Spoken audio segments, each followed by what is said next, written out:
Hey guys, it's Hannah and welcome to the Dyslexic Reader. Today I'm going to be doing my reading wrap up for the month of May. It wasn't a great reading month for me and I don't even have any books because they were all library books this month and they've all been returned already. So I'm just very quickly going to fire through what I read and what I thought of it. The first book was The Binding Song.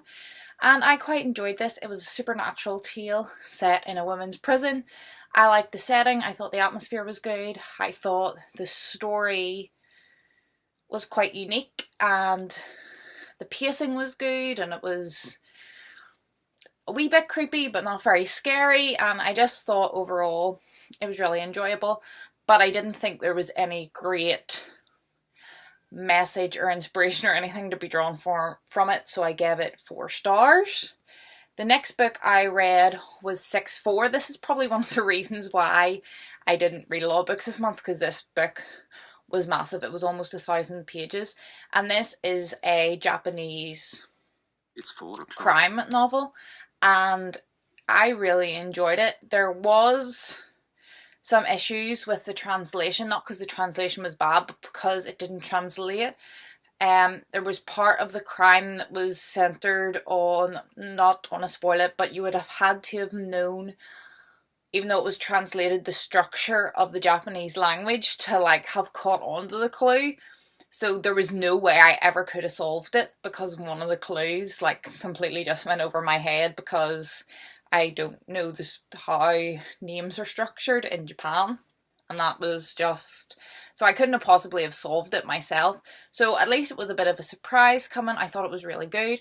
I thought the characters were good. There was just a bit of a disconnect because of the translation. But I can see they said it's been an absolute bestseller in Japan. I think it's a couple of years old now. It's only recently been translated into English, but the book itself is 6 or 7 years old.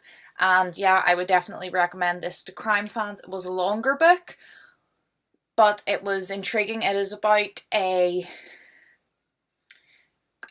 young girl went missing, I think it was 14 years prior, and they weren't able to catch her kidnapper and she was found dead. And then this is fast forward to the present. Our main character worked on that kidnapping but is now a media liaison, and there's kind of little things popping up that bring them back to the past, and it's just really well done. Everything syncs together really nicely at the end. The character development was good, the plot was good, the pacing was good, the writing was good. It just was, as there always is with translated work, a bit of disconnect, and that can kind of pull you out of the story and things, so I did suffer a bit from that, but overall it was a really enjoyable read. The next book I read was Mischief at Midnight. This was a middle grade mystery. It was the second in a series, but by no means did you have to read the first in the series. And I don't know, it wasn't really a mystery. There was no real crime or anything committed. There was a couple of bits of intrigue, this new girl set in the boarding school, and this new girl comes to the school and they don't really know who she is, and she's definitely hiding something, but it's not really a mystery. There's not really a crime.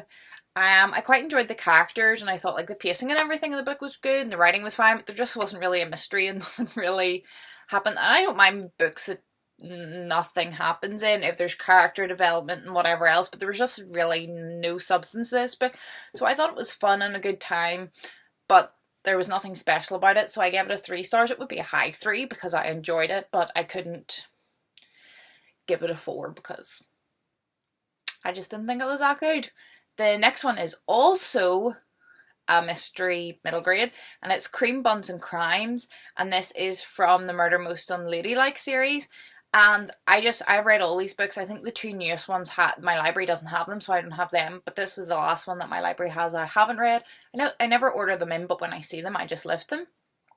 And this one I think is last year's or the year before's, and what I didn't know, I just lifted it because it was the next one in the series that I haven't read. You don't have to read these in order. This series, by the way, it is a fabulous series about 2 girls, again in a boarding school, although this one is set in the 20s or 30s, I believe.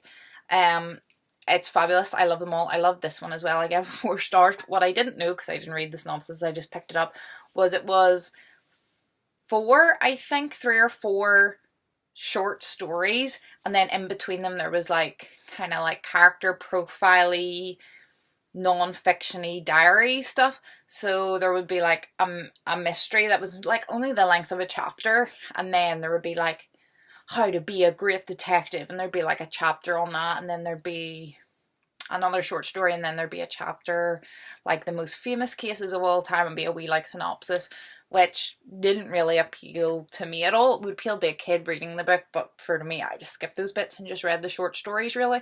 I did enjoy them. They were all good. I gave them a 4-star, but there was no murder in them. They were all like wee tiny little silly mysteries that the girls solved in between their big cases, which was the book. So I think there was one before their cases, and then one like halfway between the series, and then like a more recent one. But you don't have to read the books to...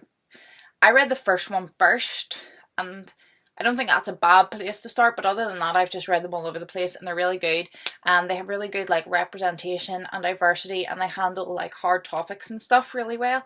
So I would definitely recommend them to anybody.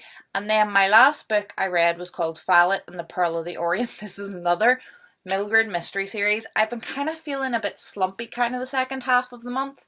I've been very, very busy, so I haven't got a lot of reading done. But I've been feeling kind of like, ugh. So I thought like middle grade mystery is my favourite. So I read like 3 back to back because I'm trying to like get myself hyped up. And this one was so bad. I gave it a 2 because I basically don't give anything a 1 unless I find it's like dangerous material. So it was bad. It was about like this neighbour's pearl goes missing, and the wee girl Violet like tries to solve it, but it's not really a mystery. It's kind of obvious. Like, we know who done it, and then the characters are bad and they don't make sense. There's loads of like jumps, and maybe it was me being in like a bad reading frame of mind at the time, but I just really didn't enjoy it. There's a couple more in this series, and I don't think I'll be partaking in them. And that was it for the month of May. So my Murder Most Unladylike book was good, but it always is, but it was disappointing that it was a couple of short stories. I didn't know that. 6-4 was really good, but took up the most of my month, and everything else was okay at best, so it was kind of sucky. But that's the way it is. I wanted to let you guys know that I will be travelling for basically the rest of June, so I'm going to pre-film a haul now because I went and got some books before travelling, so I have some books, new books to take with me. And until, apart from that, which I'll post like halfway through the month just so it's spaced, you'll not see me again until probably my June wrap up. So like, don't be worried if you don't see anything on the channel. I'll not really have a lot of internet access or a lot of time, so I'll probably not be on like Twitter, Instagram, replying to comments, things like that. But just like, if there's anyone still here at this point in the video, I'm guessing you watch most of my videos, so just don't worry about it. If I don't reply to your comment on this or the haul, it's not because I'm not replying, it's because I can't, because I'm away for the majority of the month. I think I get back on the 25th or 6th, so it'll be the end of the month before the start of July before any more videos are up. But I am going to film a haul here. I'll give you guys a sneak peek. So you have the first look at the haul before you see it in probably another 2 weeks or so. So I am going to love yous and leave yous here. I know it was not a great video, but it wasn't a great reading month, so what you gonna do? I hope you're all happy, I hope you're all healthy, and hopefully I'll see you in my next video. Bye.